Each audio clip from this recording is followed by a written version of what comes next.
pilvine ja kõle päev, et ostadki seal päris palju elektrit kokku. Teised turuosalised ostavad täpselt samamoodi, see ajab hinna üles. Võrdlus tekkis, et koolikokk, et pead nagu järgmiseks päevaks süüa tegema, aga tegelikult täpselt ei tea, võid aimata, et mitu last nagu kooli tuleb. Küll ma mäletan aega, kus ma olen jalutanud tööle ja vaatangi, et liiga päikseline.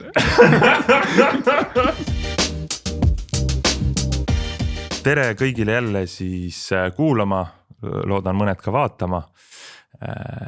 Usun, et teie suvi läheb hästi, et suvi on päikseline. Praegu ongi hea aeg, ma arvan, rääkida intrigeerival teemal, elektri hind, sest praegu see on kontrolli all enam-vähem. Niibin-nabin siin veel paar kuud on. No väga hea. Ja nii intrigeeriv teema, tihti inimesed on olnud, eks ju, ma kujutan ette aega, et viimaste aastate jooksul kodus olnud natukene vihased, pahased, kui hind on väga kõrge. Ja see on olnud selline anonüümne viha, aga nüüd me saame panna näod selle taha, sest et meil on stuudios 2 bilansihaldurit. Kalvi, tere. Kaspar. Tere. Minu jaoks täiesti tundmatu amet. Ma saan aru, väga eliitklubi. 10 inimest üldse Eestis tegeleb selle inimeste rõõmustamisega. Võib-olla siis esimese küsimusena küsingi, et mis asi on see bilansihaldus üldse elektri turu puhul? Jah, võib-olla võtan selle enda peale, et me võib-olla isegi teeks sammu tagasi, et räägiks üldse, kuidas elektrivõrk nagu põhimõtteliselt toimib ja siis ma arvan, see tuleb alati kasuks. See tuleb alati kasuks, et kui me kujutame ette sellist gaasivõrku, siis meil on alati nagu väga lihtne selline arusaam, et meil on toru, meil voolab gaas. Kui teisel pool toru otsas tarbimist ei ole, siis see gaas jääb torusse. Kui seal on tarbimine, siis see gaas saab otsa, et elektrisüsteem töötab nagu natukene teistmoodi, et meil on tegelikult igal ajahetkel on vaja süsteemis sellist tasakaalu, et elektri tootmine, elektri tarbimine, need peavad kogu aeg võrduma, et see elekter ei saa kuhugi nagu niisama ära minna, ta ei püsi juhtmetes niisama, et kui me vähem tarbime, et seal peab alati olema selline tasakaal, et võib-olla hea näide, kuidas sellest mõelda on autoga sõitmine, et sõidad sellisel tasapinnalisel teel, tuleb mägi, siis pead gaasi juurde panema, et kiirus seiliks, et elektrisüsteemis on täpselt samamoodi, et kui see tasakaal hakkab paigast ära minema, siis see elektri kvaliteet hakkab siis langema ja seda me ei taha süsteemis tekitada. Ja siis bilansihaldurite töö tegelikult ongi see, et kui bilansihalduril on terve hunnik kliente portfellis, et meil on mingid tarbijad, meil on päikesepaneelid portfellis, siis bilansihalduri töö tegelikult ongi ette prognoosida, et mis meil järgmisel päeval elektrivõrgus juhtuma hakkab, et palju meie tarbijad tarbivad, palju päikesepaneelid toodavad ja siis me üritame hoida elektrisüsteemis tasakaalu. Ja sisuliselt see töö sisu ongi prognoosimine ja siis kui järgmine päev kätte jõuab, siis me hakkame seda kaost manageerima mingis mõttes, et kunagi see ilmateade ei ole 100% täpne, kunagi prognoosid ei ole 100% täpne, et see on siis selline planeerimine ja kui see hetk hakkab nagu lähemale jõudma, siis on vaja ka selle nii-öelda kauplemisega tegeleda, et süsteemi mitte siis üle või alakoormata. Kauplemisega siis sa pead silmas, et on vaja juurde osta või ära müüa? Mõlemat pidi, et kui bilansihaldur tavaliselt teeb oma selle plaani ära, siis ta osaleb oksjonil, ta ostab siis turult kokku mingi koguse energia, mida ta arvab, et tema kliendid ära tarbivad ja kui päev kätte jõuab, siis ma ei tea, näiteks täna ma prognoosin homseks, et meil on päikeseline päev, võib-olla midagi muutub, tuleb hoopis rohkem pilvi, siis ma tean, et päikesepaneelid nii palju ei tooda, järelikult mul portfellis on puudu, see tähendab seda, et ma pean pidevalt hakkama kuskilt turult seda nagu juurde ostma, et see vahe nagu ära katta. Ja teistpidi on siis, ma ei tea, temperatuur, tuul, noh, kõik need asjad nagu mõjutavad ka tarbimist, et siis see tarbimine võib ka üles-alla liikuda, seda on vaja ka samamoodi tasakaalustada, et. Ja kui inimesed arvavad, et näiteks elektri hinnad on hästi kõikuvad ja varieeruvad siin, ma ei tea, 0-100 ja rohkemgi, et siis ütleme sellistel bilansihalduri tüüpi kauplemise hetkedel, kus on vaja siin elektrit müüa osta, et ütleme seal turgudel kõiguvad hinnad veel oluliselt rohkem, et see, et tuleb siin päeva sees elektrit osta ka näiteks, ma ei tea, 500 või 1000-ga, et neid hetki tuleb ette nagu pidevalt süsteemis või müüa näiteks -100-ga elektrit maha, kui sul on seda üle väga palju portfellis, et see on üsna tavaline, jah.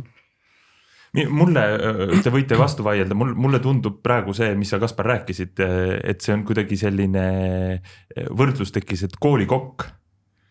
Et pead nagu järgmiseks päevaks süüa tegema, aga tegelikult täpselt ei tea, noh võid aimata, et mitu last nagu kooli tuleb ja siis teed mingi keskmise järgi ja siis teed hästi hea söögi, siis on niimoodi, et jääb puudu ja siis mõnikord on üle ja siis mis sellega peale hakata. Kuigi vist seal koolis ei ole kuskil mingit teist kooli, kellele seda nagu maha müüa, nagu, et seal see järelturg on sellele nagu pudrule võib-olla natuke kehvem. No, aga -100-ga. Ja siis koolid hakkavad omavahel kauplema, et kellelgi on üle seal karamelgis selli ja siis müüb maha sinna kooli, kellel on. Aga Kaspar astus sammu tagasi, et kui me siit edasi läheme, et võib-olla siis täpsemalt kirjeldada seda, sa juba tõid mängu selle hinnakomponendi, et kuidas see hind siis täpselt kokku tuleb sellest kõiges, selle prognoosi pealt? No ütleme tegelikult ongi, et kui kõik bilansihaldurid on oma prognoosid ära teinud, siis ütleme jääb mingisugune paindlikkus veel sinna päevasisele turule alles, et kas elektrijaamadel on veel mingit paindlikkust juurde toota või bilansihaldurid on tõesti teinud piisavalt nagu prognoosi vigu, et neil on elektrit üle või puudu ja siis seal tekib nii-öelda eraldi turg selle jaoks, kus bilansihaldurid omavahel hakkavad kauplema. Ja ütleme, ta ongi lihtsalt eraldi turuplats, kus müüakse elektrit, ostetakse elektrit, ongi, et see hind võib oluliselt erineda sellest, missugune oli see päev ette elektri hind, see, millega kliendid elektrit ostavad.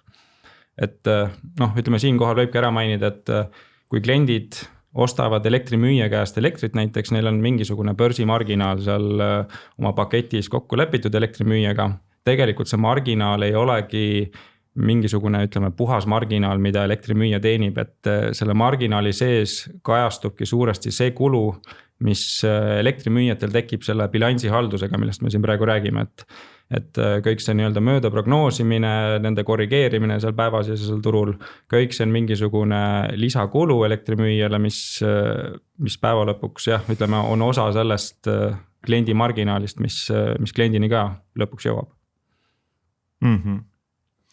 Aga võib-olla siis nüüd nagu konkreetselt teie tööd kirjeldades, et mis on need siis kui te prognoosite seda järgmiseks päevaks või üldse pikemaks perioodiks seda tarbimist ja hind, mis sellest siis tuleneb, et mis on need erinevad faktorid, mis kõik sinna sisse lähevad? No ühesõnaga see. No mingis mõttes see, mida te haldate, see tarbijate hulk, see on teil teada. See enam-vähem on teada, see võib nagu varieeruda, palju nad mingil päeval tarbivad, aga see on enam-vähem nagu teada ja kindlasti on ka mingi mudel, et saad vaadata, et ma ei tea, eelmisel aastal samal kuupäeval või nädala sees, nädalavahetusel palju see on.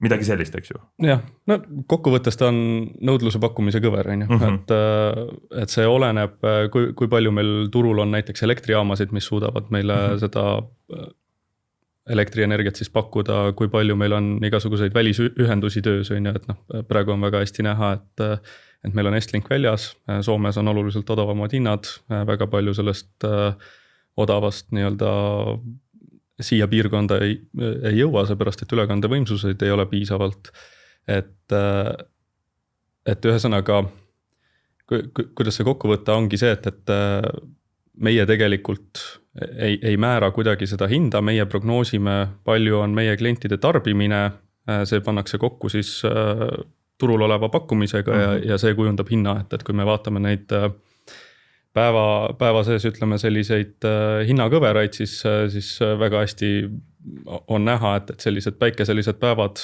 ütleme öösel on siuke stabiilne, hommikutundidel, kus päike veel ei paista, seal ei ole veel nii palju tootmist, seal läheb hind üles, päeva sees paistab päike, seal on odavamat tootmist, mis turule tuleb, see lükkab uuesti hinna alla. Ja nüüd õhtul, kui päike hakkab loojuma ja päikese energia jälle ära kaob, siis ja inimesed lähevad koju, ma ei tea, hakkavad süüa tegema, noh, seal läheb tarbimine üles ja nii-öelda pakkumine alla, et noh, siis see lõpuks kujundab nagu kogu selle päevase profiili. Ilm on jah, ilmselt see number 1 faktor, mis tänapäeval elektrisüsteemis seda, ütleme, ka hinde kõige rohkem mõjutab, sest ütleme, tuul, päike ja temperatuur, mis mõjutab siis tarbimist, et need on, ütleme, selles taastuv energiapõhises elektrisüsteemis need asjad, mis täna kõige rohkem mõjutavad seda, et kui palju on seda jääknõudlust, mis on vaja katta nende nii-öelda vanade fossiilsete elektrijaamadega, et kui suur see on praegusel hetkel siis, see suhtarv? Oleneb hetkest? Oleneb hetkest, et me näeme neid hetki näiteks, ütleme kas või nädalavahetused, kus me siin vaatame, et päevasel ajal kukub tihtipeale hind nulli. See näitabki seda, et tegelikult seda jääknõudlust ei ole, et sisuliselt kogu elektrisüsteemi nii-öelda nõudlus on kaetud mingisuguste jaamadega, kus nagu nii-öelda muutuv kulu ongi null, et noh, sisuliselt päike, tuul ja miskit veel võib-olla, et jah, neid hetki on, aga noh, samas me näeme, et neid hetki ei ole piisavalt, et meil on ka noh, ikkagi piisavalt neid hetki, kus elektri hind täna maksab ikkagi 100, 200 või 300 eurot megavatt-tunnist. Ja need ongi need hetked, millest me räägime, kus on vaja seda juurde osta nii-öelda võimsust või noh, ja siis hakkame kuskil kauplema ja keegi on spetsiaalselt oma leivatehase selle tööle pannud. Kuskil Rootsis on mingisugune mees, kes tuleb ainult nendel päevadel välja ja võtab oma hunnikust natuke põlevkivi ja viskab seal ja. Kuskil on, ütleme, mingisugused bilansihaldurid, kes haldavad neid, ütleme, fossiilseid elektrijaamu ka ja nemad siis nagu tõesti näevad, et neil on võimekus seda kivi sinna ahju rohkem visata, saavad seda pakkuda selle hinnaga ja kui on ostjad selle hinnaga, et siis läheb kaubaks. Olete mõnikord tööl ka nii ja vaatate, läheb vasakule. Miks? Nüüd sellise hinnaga peab ostma, oleks natuke, no kas peavad kõik praegu tarbima? Jah, me käime salaja inimestel juhtmeid seinast välja tõmbamas. Ei, aga eks ikka, et turgudel, noh, nagu ka aktsiaturgudel ja igal pool mujal turgudel, et noh, ikka tekib neid. Süda tirgub verd, et neid on, ütleme, jah, see on selle tööga käib kaasasse, et see on, kui sa seda tööd hakkad tegema, sa pead olema valmis selleks, et paar korda aastas on sellised momendid, kus sa ikkagi kahetsed ja vaatad ja nutad. Kirjenda lähemalt seda hetke ja millest see nagu kokku tuleb siis,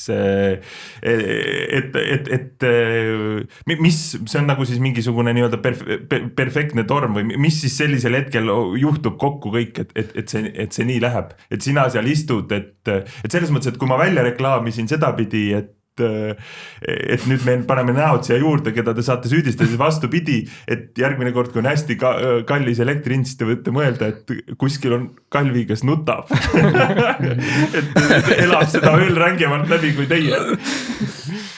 No, ütleme, need kurvad hetked tekivadki ütleme sellest, et kui sa bilansihaldurina mõistad, et su prognoos moel või teisel, et vahet ei ole, kas see oli inimlikul veal või ütleme, või ongi see, et lihtsalt, ma ei tea, ilm või mingisugune taustsüsteem on piisavalt palju muutunud, et su prognoos on täiesti mööda.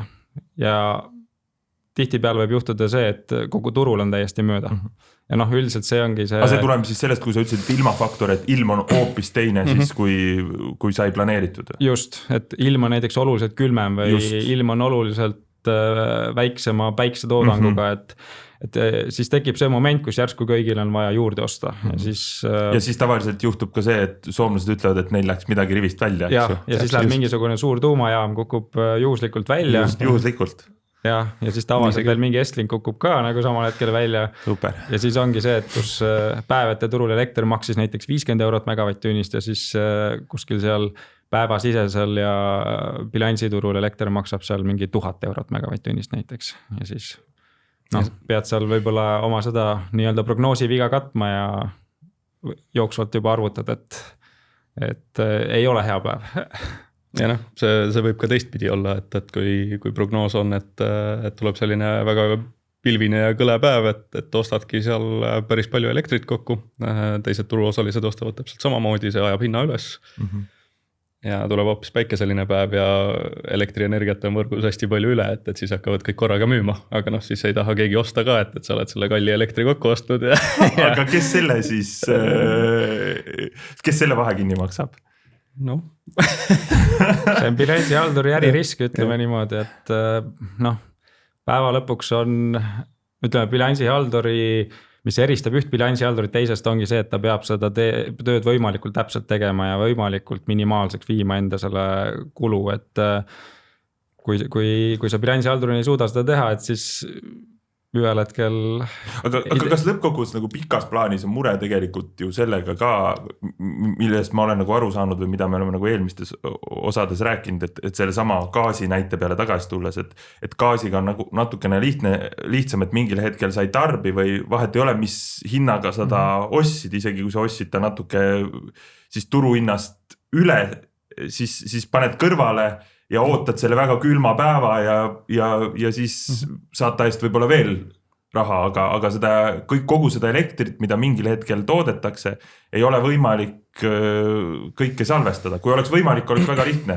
Suvel, kui on see miinushind, toodame ja paneme nagu moosipurki ja siis hakkame talvel võtma, aga kuna see kuidagi nagu.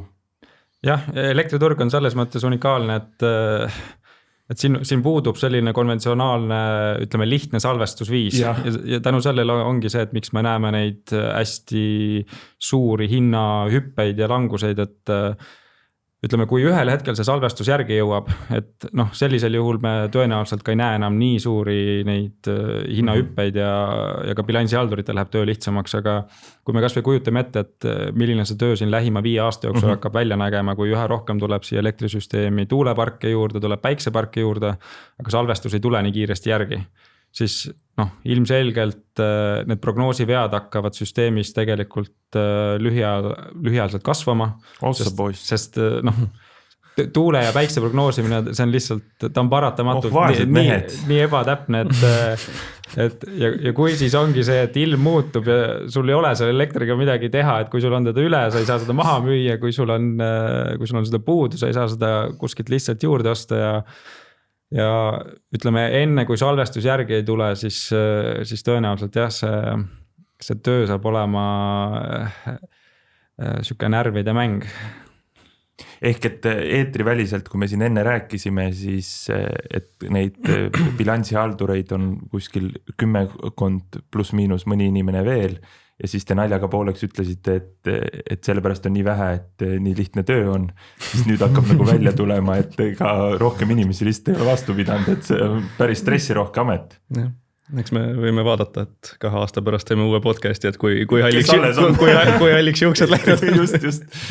Aga selles mõttes, et see on väga hea, sest et ma tahtsingi järgmise küsimuse küsida sellest Kalvi sinu vastusest edasi, et mida teie bilansihalduritena ootaksite meie sellelt võrgult või et see teie töö oleks vähem nagu stressirohke. Et ühelt poolt see on hea, kui võimsused, eks ju, et on rohkem kohalikku võimsust ehk pakkumist, et sa ei pea minema selle mingisuguse Rootsi FIE juurde, kes ise seal mingis oma katlas põlevkivi kütab üksi, paneb mingid meeletud generaatorid tööle, eks ju, sa jääb hinna ülesse, aga teistpidi see on huvitav, et sa ära mainisid seda, et nii kaua kui ei ole seda salvestust, siis tegelikult see võib ajada selle olukorra veel nagu rohkem sassi kui selgemaks. No ütleme bilansihaldurina, mis ma tahaksin, oleks näiteks esiteks seda, et Eestis oleks rohkem, ütleme Eestis või Baltikumis tervikuna oleks rohkem juhitavaid elektrivõimsusi näiteks, et mis aitaks kompenseerida seda, kui ongi need tuule- ja päikseaugud, et midagi, mida sa saad siis prognoosida selles mõttes käima panna, kinni panna, mis ei sõltu ilmast ja niivõrd. Just võimaldab gaasi anda ja pidurit panna. Just. Tuumajaam siis. Tuumajaam seda kahjuks ei võimalda. Gaasielektrijaam näiteks võimaldab. Aha, selge. mida tahaks kindlasti on see, et need nii-öelda bilansiturud, kus siis ka nii-öelda elektrit, ütleme sellise nagu viimasel hetkel siis pakutakse, kui teda süsteemis veel ikka puudu on, et seal oleks kindlasti rohkem aktiivsust, et need turud areneksid, ütleme piisavalt kiiresti ja piisavalt suures mahus, et ütleme, et ka seal bilansiturgudel need hinnad ei hakkaks, ütleme varieeruma siin sadades ja tuhandetes eurodes, et bilansihaldurina on meie soov kindlasti see, et need nii-öelda päevasisesed hinnad ei erineks väga palju sellest, missugused need päevete elektrihinnad on. Et kui see juhtub, et need hinnad päevasiseselt on hoopis teised, see keskmiselt tähendab ikkagi suuremat kulu. Ja ütleme kolmandana tahakski lihtsalt seda, et süsteemis tervikuna salvestusvõimalused ka paraneksid, et mida rohkem on võimalik elektrit salvestada, seda rohkem tekib seda paindlikkust üleüldiselt süsteemi ja see peaks nagu hoidma asju paremini kontrolli all. Oled nõus, Kaspar? Või on veel mingisuguseid spetssoove? Siin selles mõttes annab detailidesse minna, et kui meil ongi, ma ei tea, mingil hetkel terve hunnik elektriautosid, siis nendega annab seda paindlikkust juurde tekitada, et ütleme sellised targad lahendused, et. Mis sa selle all silmaks pead, kuidas see paindlikkus elektriautodega? Ütleme, kui meil on mingi kriitiline või ütleme selline mass elektriautosid, siis on võimalik neid ka kasutada nii-öelda salvestusseadmetena ja annavad võrku tagasi, et siis kas mingitel tundidel mitte salvestada, kui on üle, siis lülitada, et. Aga teistpidi huvitav oleks kuulda, et teie omades kogu seda teadmist sellest turust ja turu toimimisest, et milline on teie tarbijakäitumine? Kas see kuidagi erineb või millist nõude annate oma perekonnale ja sugulastele, helistate, ütlete, et kuulge, nagu sina, Kaspar, ütlesid naljaga pooleks, et käite stepsleid seinast ära võtmas, et kas kujundlikult nagu perel sugulastel käite stepsleid seinast ära võtmas? Ma arvan, et kõige sellised, ütleme, mina elan väikeses korteris, mul see tarbimine on nii väike, et ta tegelikult ei mõjuta otseselt mind, et süüa teed ikka enam-vähem õigel ajal ja küte on kaugküte, aga ütleme, mingid sellised lihtsad näited võib-olla on maasoojuspumbad, on ju, et kui me teame, et meil siin hommikul kell 8 hinnad tavaliselt teevad lae ja õhtul, ma ei tea, oleneb nüüd aasta ajast, aga et seal ma ei tea, 5, 6, 7, 8 ajal teevad nagu selle teise tipu, et siis on võimalik programmeerida näiteks maasoojuspunpasid, et teevad öösel töö ära, sul süsteemis on inerts nii suur, et sa ei pea nagu igal tunnil kindlasti kütma, et sul põrandad on soojad. Et see hoiab sul maja soojana ja tegelikult sind nagu ei huvita, et mis hetkel see maasoojuspump selle töö ära teeb, et siis sa saad näiteks programmeerida, et ta mingitel tundidel teeb tööd, mingitel mitte ja ütleme, mingid sellised lihtsad seadistused on võib-olla selline esimene kõige kiirem samm. Oma igapäevaelus ma otseselt midagi teisiti ei tee. Küll aga niimoodi pool naljatlemisi kontoris me aeg-ajalt nagu kas paneme tuld põlema või kustu vastavalt sellele, et mis bilansiturgudel hinnad teevad, mitte sellele, et mis nagu päevete turul hind tuli. Aga jah, kui niimoodi kontseptuaalselt mõelda sellele teemal, et tegelikult see tarbija käitumine, ta ongi selline suur teema kogu selle bilansihalduse, ütleme tuleviku vaates, et ütleme tegelikult inimene ju ei taha ega viitsi mõelda sellele, et millal ta peaks mingid oma seadmeid opereerima ja tegema, et see turg peaks mingi hetk jõudma välja sinna, et need seadmed, mis inimesel kodus on, et need ongi piisavalt targad ja oskavad taustal toimetada just siis, kui tegelikult kõige kasulikum tal on. Nii et kui need samad elektriautod, soojuspumbad ja päeva lõpuks ka mõni muu seade, põrandaküte või midagi, et kui seda on võimalik, selle juhtimine on võimalik anda nii-öelda bilansihalduri kätte kaudselt, et päeva lõpuks tahad, et põrand oleks piisavalt soe, et autol oleks elektriauto hommikul täis, aga see, et mis kellaajal see laadimine täpselt toimub, et ega sul ju nagu suurt vahet ei ole, tahaks lihtsalt nagu elada oma elu ja teha muid asju ja 1.13 vaadata näiteks. Kindlasti. See on väga hea. See on jah. aga seda ju vaatavad kõik samal ajal ja lööb jälle niimoodi tippu lõhki, et teie ostate jälle igalt poolt elektrit juurde, et inimesed saaks enne 13 vaadata. Tuleb telekava ringi teha. Jah. Ei no aga ma mõtlengi, et selles suhtes on huvitav, et me jõudsime eelmine kord siin targast elektrist rääkides ka igasuguste nagu uute tulevikuvisioonide nii-öelda visandamiseni. Et ongi see, et nali naljaks, aga võib-olla tõesti need on ju kõik asjad, millega saab mõjutada. Noh, et kuidas lõppkokkuvõttes inimesed, kes käivad kodukontoris, hajutada mingisuguseid tarbimisi läbi mingisuguste suuniste. Ja tähtis on see, et see toimuks võimalikult automaatselt, et kui meil näiteks kas või siin energiakriisi ajal käis, ma ei tea, soovitamine, et noh, et pesu öösel, eks, et siis hakkasid kõik pesema öösel. Jah, siis kõik pidid kell 2 panema äratuskella endale öösel, panid selle pesumasina tööle ja hommikul oli siuke kehv enesetunne, ei saanudki aru, mille pärast, et said aru, et uni oli kehva. Aga kõik see peabki tegelikult käima taustal automaatselt, et see inimest ei häiriks, et kui sa niimoodi üles seada ja üles ehitada see süsteem, et noh, siis ta on see tark süsteem ja... Aga kas see tähendab seda eelmisele saatele nagu järgi küsides teie arvamust ka, kas see tähendab seda, et inimestel võiks endal olla mingisugune salvestusvõimekus, siis nad muutuvad ise ka natuke nagu bilansihalduriteks? Noh, küll abiga, aga... Ma ütleks nii ja naa, et salvestusvõimekus võib-olla ei pea olema, ütleme, kui iga inimene hakkab eraldi endal salvestusvõimekust üles ehitama, siis ma arvan, et see nagu ühiskonnal tervikuna tuleb kallim meede, kui ehitada üks suur salvesti kuhugile Eestis. Aga kellel on, ma ei tea, piisavalt suur kodu, kellel on seal piisavalt seadmeid, ta võib leida endal selle nii-öelda tasuvuse seal salvestil, et see siiski endale panna ja ära kasutada seda vastavalt vajadustele, et miks mitte. Aga noh, ühel hetkel ma arvan, et me jõuame sinna, et päris paljudel inimestel on kodus juba elektriauto ja elektriauto juba oma olemuses ongi tegelikult elektrisalvesti, kui seda nii kasutada. Et võib-olla see tuleb kogemata, et ise ei mõtlegi selle peale, kui ühel hetkel saad aru, et mul ongi aku kodus nüüd. Salvesti olemas, väga hea.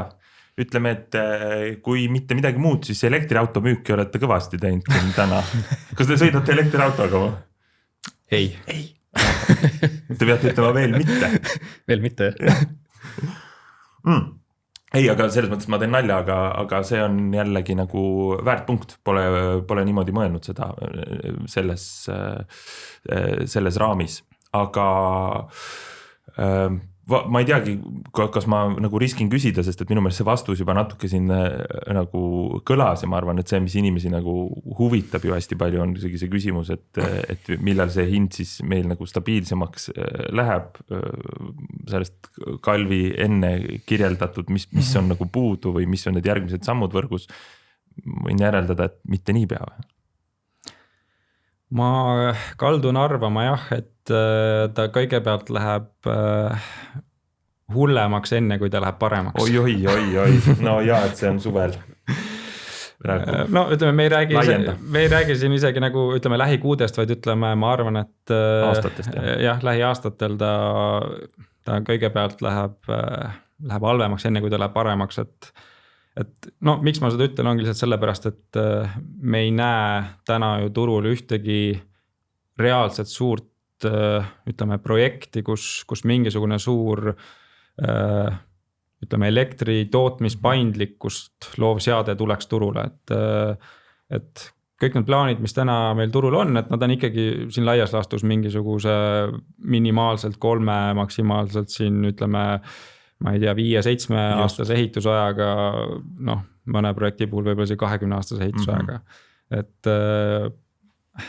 sellepärast ma ütlengi, et ütleme, taastuvenergiat tuleb kogu aeg juurde, sinna poole me liigume, neid asju tuleb, aga just see paindlikkus ei tule nii kiiresti järgi. Ta peaks, ütleme, ideaalses süsteemis need 2 asja peaksid koos käima.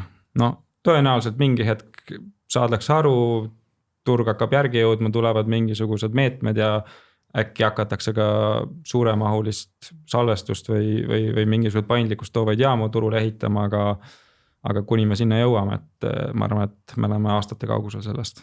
ja siis tagasi tulles, võttes see, mis sa juba ütlesid, aga proovisid kokku võtta, et see ebastabiilsus tulebki sellest, et ühtepidi me küll arendame neid taastuvenergia võimekusi läbi tuule ja päikese, aga nad on keeruliselt prognoositavad. Ehk et mingil hetkel on meil elektrit väga palju rohkem, kui me üldse vajame. Aga kuna ei ole salvestusvõimekust, siis põhimõtteliselt nagu toodame natuke korstnasse ja järgmisel hetkel, kui oleme siin, nagu me oleme näinud, ilm on väga külm ja väga pilves ja on talv ja sealt ei ole võtta, siis me peame ikkagi seda leidma kuskilt kolmandat kohast, kus ära kasutatakse seda, et meil on puudu ja nii-öelda nõudlus tekitab hinna. Jep. Täpselt nii, õpilane Kalmet saab indeks 5. Suurepärane, siin ongi, see on see mic dropi moment, aga seda mikrofoni ei saa siin maha visata. Üks täpsustus või küsimus vahele nende võimekuste osas. Ma mainisin korra tuumajaama ja sa ütlesid, et tuumajaam ei ole päris selline lahendus. Miks? Tuumajaam ei ole klassikalises mõttes juhitav elektrijaam. Tuumajaam on ikkagi mõeldud töötama baaskoormusel. Ütleme, need tuumajaamad, mis Euroopas on, no ütleme, neid parimal juhul reguleeritakse seal, ütleme, väga väikeses ulatuses nende kogumahust, et tuumajaam on siiski baaskoormuse jaam. Ta annab stabiilset elektrit võrku ja see ongi selle, ütleme, mõtte taga, et kas või ütleme tuumajaama ehitamise vaatest, see on ka ainuke viis, kuidas loota üldse mingisugust tasuvust saada, et kui sa lood tuumajaama, mis töötab ainult paar tuhat tundi aastas, siis see on, ma arvan, maailma kõige kallim elektrijaam. Et ideaalis olekski selline, et meil nagu üks jaam nii-öelda katab selle mingis osas baaskoormuse ära, sinna peale on siis mingi osa taastuvenergiat ja kõrval oleks mingid reguleerivad jaamad, mis suudavad siis nii-öelda seda võrku stabiliseerida, et. Aga seda pidi, et kui me ise muutuksime meeletuks eksportijaks, kui meil on seda, no vist ei, sest et me ei suuda prognoosida või seda katta või? Selle taastuvenergiaga, tuule ja päikesega? No see on küsimus eelkõige poliitikakujundajatele. Aga kas on võrgu küsimus, tehniliselt on see võrgu küsimus või ei ole eelkõige, et meil see võimekus kuhugi seda müüa? Või see võimekus on praegu tegelikult oleks olemas, kui meil oleks seda nii palju üle toodetud siin?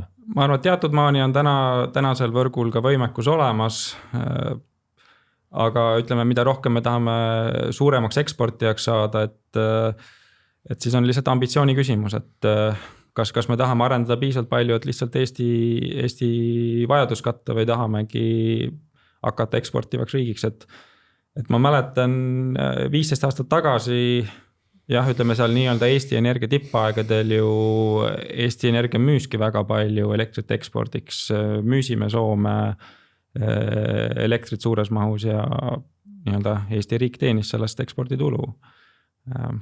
Nüüd me oleme juba pikki aastaid importiv riik, et. See siis tuleb puhtalt sellest, et me oleme jätnud mingid otsused tegemata, kui hästi lihtsalt öelda. Jah, me jäime liiga aeglaseks taastuvenergia arendamisel ja liiga laisaks lootes, et fossiilne elekter päästab meid igavesti. Ja kas see on see põhiline erinevus meie ja Soome vahel, et kui me kogu aeg räägime ja meie saatest siin ju varem käis ka läbi see, et Estlink on maas, ehk et kuigi seal on see odav elekter, siis ta kuidagi nagu ei jõua meieni, et miks see põhiküsimus, miks Soomes on odav ja miks meil on kallis? Ütleme, Eestil tekkis väga pikk paus vahepeal tuuleenergeetika arendamisel. Ma arvan, et see on hästi suur põhjus. Kui vaadata siin kas või viimastel aastatel, mis Soome riik on teinud, et nad on vist ma ei tea, tempos siin 500 kuni 1000 megavatti tuulikuid iga aasta püsti pand. Eesti riigil oli, ma jään vastuse veel, kui suurusjärk, ma ei tea, 5 kuni 8 aastat siin vahepeal mingisugune auk, kus mitte ühtegi tuulikut ei pandud Eestis rohkem püsti, et ma arvan, et see oli selgelt see koht, kus magati maha, ütleme see õige aeg seal. Ja nüüd on see järele jooksmine. Nüüd on järele jooksmise aeg jah, ja eks näis, kus me sellega jõuame. aga ütleme nüüd võiks, kui siis lisada siia nii palju, et nüüd siis võiks olla vähemalt seda tarkust, et kui me neid asju juurde arendame, et arendame kohe ka salvestuse juurde. Ärme tee nagu ükshaaval neid asju. Teeks nüüd targemini ja paneks nagu kohe salvestuse ka punti. Et kui ehitame uut maja, et siis ostame kohe elektriauto juurde. näiteks. Ma proovin siin kujundlikustada neid kõiki neid suuri asju. Ei, väga hea. Ma arvan, et see läheb laias laastus väga täpselt kokku sellega, mida siis õpilane Kalmet on kuulnud eelmistes osades. Ja võib-olla tulles tagasi siis tarbija juurde, sellest me oleme ka nagu rääkinud, et teie nõuanne tarbijale siis praeguses olukorras, me elektriautost rääkisime, konkreetselt rääkisime ka natuke naljaga pooleks, aga kuidas inimesed võiksid käituda või mida nad peaksid lootma, et ma ei tea siis rõhuda poliitikuid otsusele, aga kuni selle hetkeni, teie panete kujundlikult tuld kustu, aga peaksid siis leidma endale bilansihalduri ja vaatama, kus teil on see kontor mitmendal korrusel, et kui teil tuli kustu läheb, siis ka kindlasti endal kõik kustu panna. No ütleme, siin on raske mingit head soovitust anda, et ütleme,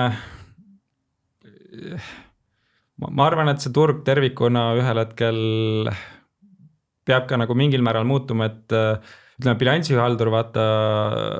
bilansihaldur ei taha ka seda, et inimene hakkaks käituma kuidagi niimoodi, et bilansihaldur ei tea seda või ta teeb seda kuidagi bilansihalduri teadmata, et see võib probleeme juurde tekitada, et me oleme seda näinud näiteks olukordades, kus elektrisüsteemis on tulnud need üksikud päevad, mis on olnud, kus elektri hind on olnud väga kõrge, et see näiteks käesoleva aasta jaanuaris oli ka seal 1-2 päeva, kus elektri hind läkski seal tuhandetesse.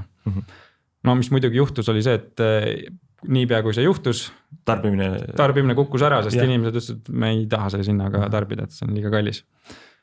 Ja bilansihalduril see on tegelikult probleem, et bilansihaldur kindlasti ta teatud määral arvestab sellega, et kui hind läheb kõrgeks, et tarbimine väheneb klientidel, aga kui see olukord ka reaalselt juhtus seal ja sa ikkagi ei tea täpselt seda, et okay, mida mu kliendid nüüd päeva lõpuks teevad, et samal on ju väljas nagu -20, et äkki nad ikkagi nagu tahaks toa soojas hoida, aga kui nüüd kõik kliendid samaaegselt hakkavad ennast välja lülitama. Siis jääb pihku hästi palju kallist elektrit. Ja bilansihaldur ka ei tea seda, et ta saaks seda võib-olla päevasisel turul maha müüa, et siis on ka probleem.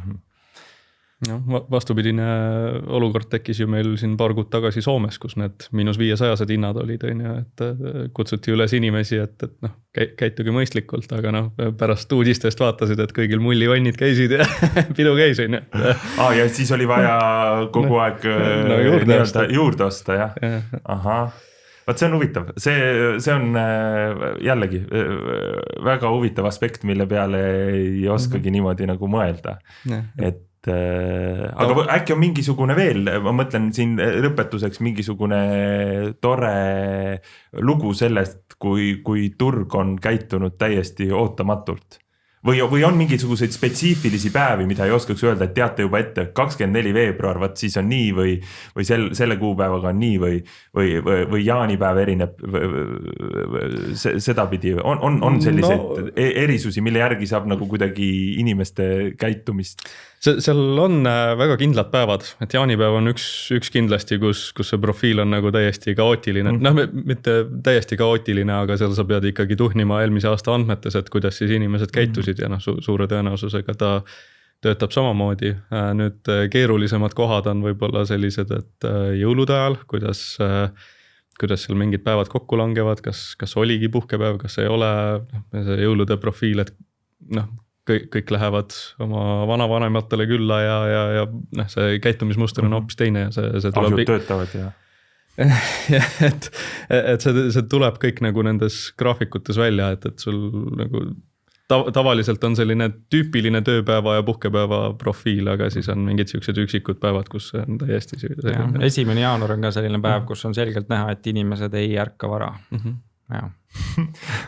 see on tore, ma lõpetakski sellega siis, et kui sai nagu alguses intrigeerida hinna teemal, siis on üks teine teema, mis eestlasi ju samamoodi kõnetab ja on kogu aeg läheb korda, see on ilm.